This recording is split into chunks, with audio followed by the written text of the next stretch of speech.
Mister, un tempo per uno e una partita che poteva avere due risvolti.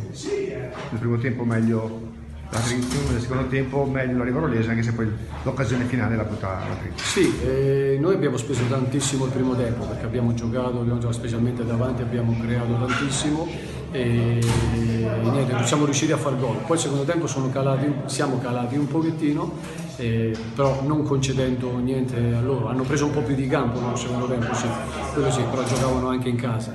E a parte questo, il secondo tempo la miglior parata l'ha fatta il loro portiere.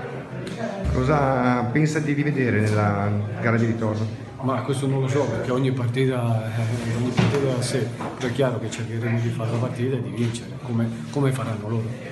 L'espulsione di Nappello non gli è sembrata severa o era giusta? Il secondo forse sì, è stato un po', il secondo giallo è stata forse un po' troppo severa, però la partita si era un po' riscaldata e è chiaro che qualcuno ne pagava le conseguenze, ne ha pagato le conseguenze il giocatore della Rivarolese. Sui bassi mi siete sembrati un pochino più perforabili.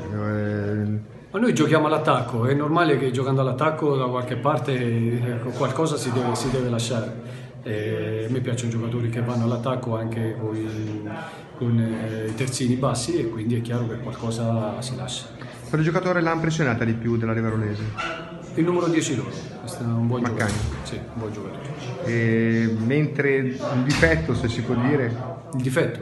Ma no, il difetto non lo vedo, sono una squadra tosta, giocano tutti insieme, fanno gruppo, è una buona squadra, se sono arrivati secondi un motivo ci sarà. consiglio da dare al suo amico Stefano Fresia? No, non glielo do perché è tremendo, già ha vinto un po' troppo, quindi va bene così. Grazie.